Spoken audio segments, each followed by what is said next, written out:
Good evening, everybody. So, one more time, I am here with you all,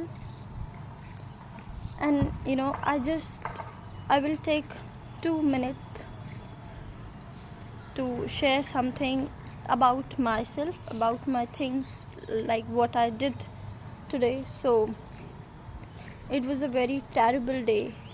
Why I'm calling it terrible? Because last night my ear, caused so much pain. It was really a terrible pain for me. So yes, I have an issue in the ear. I don't know, and that is something which I have from my birth. So after, I thought I should record the video first, because visiting the doctor might be time taking.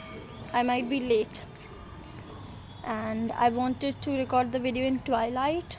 That's why I'm here right now, and after just finishing the video I'll be going to see the doctor. It's very important, because if I am able to record the video, so that is because of painkillers. Yes guys, I have taken two painkillers from the morning. I went to school, then from today I started giving tuition classes, so I did all that, but after having a painkiller, and now I can't take more, because it's not a permanent solution. You can get relief from having painkillers just for 1 day or 2 days. More than that can be very harmful for us, and that's not a permanent solution after all.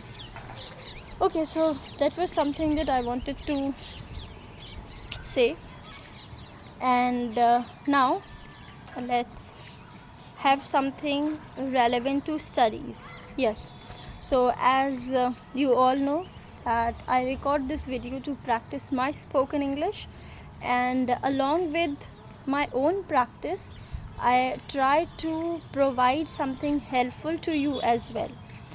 Okay, so the listener must also be benefited, right? Whatever he's listening, he must be helpful for them, for you all. So for today I could not actually prepare something different. Prepare in the sense to make the mind.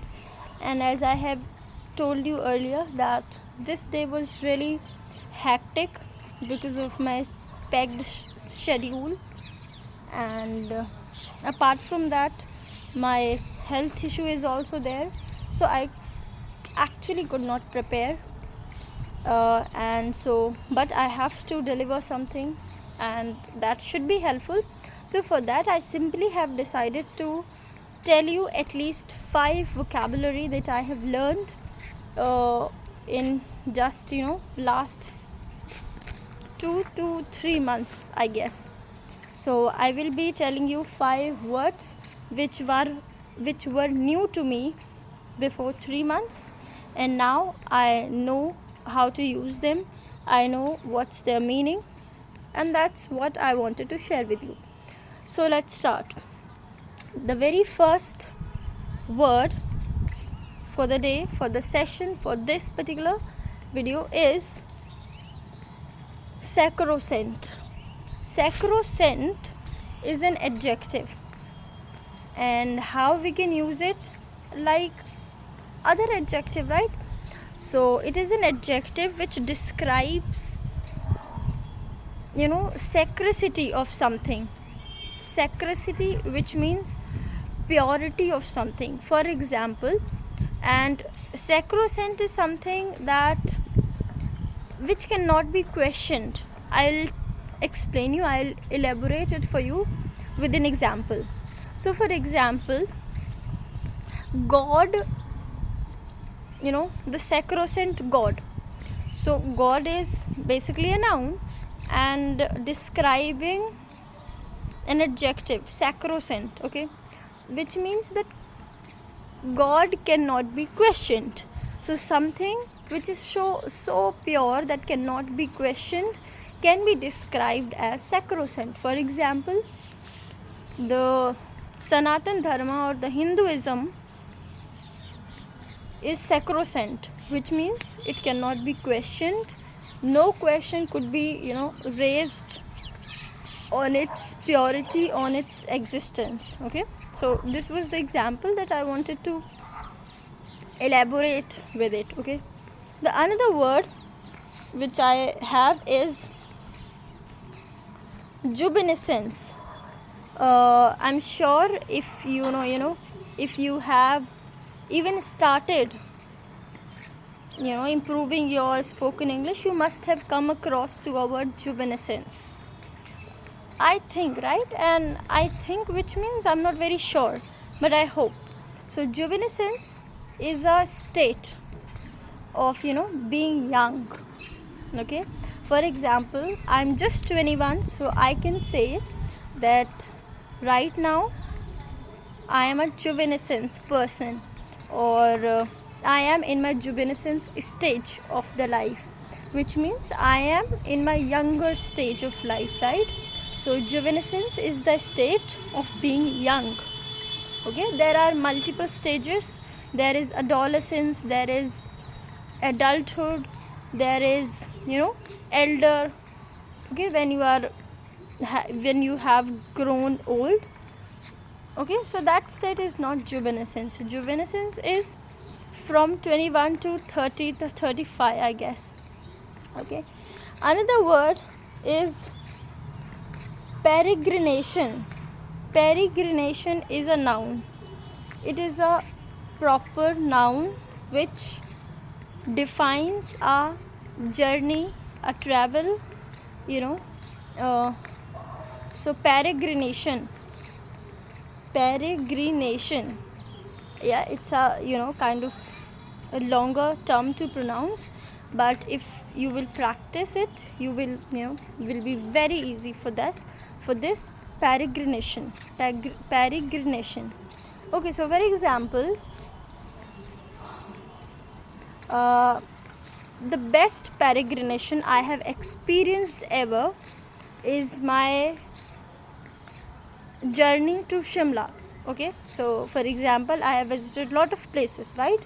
But I want to say that my visit to Shimla was the best out of all the journeys that I have ever been. I can say that my peregrination to Shimla was the best travel I have ever experienced. Okay, I hope that you have got the idea how to use it and what does it mean. The another word for today is gregarious. It's a very common, but I won't say that it's too common, because when we are in the journey of improving our spoken English, it might happen that there are a lot of common words and we might know them. It's very normal.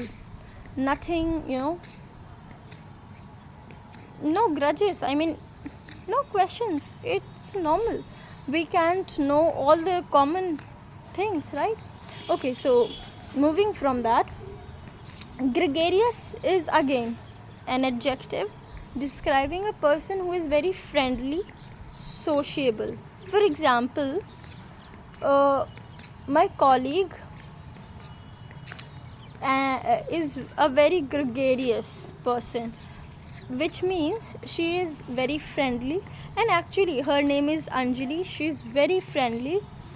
She is she has joined the school for very little period, but our friendship is something like we are friends for years. Okay, so she is friendly, she is socially, okay, so gregarious. Remember, the last word for the day is conducive. Conducive is one more time an adjective. It simply means favorable, it means helpful, Okay, so for example, how can I say that this policy, for example, a new policy has came up, by the government, and I analyzed the policy and I found, it helpful, favorable, which means it is going to help, it is going to improve the lives of many. So that policy can be described as conducive policy, which means favorable policy. As simple as it sounds, conducive simply is favorable. So with this, I have finished 5 words, and I hope that at least 2 of them were new to you. Okay, yes. So thank you so much for listening me. Stay tuned. Bye bye.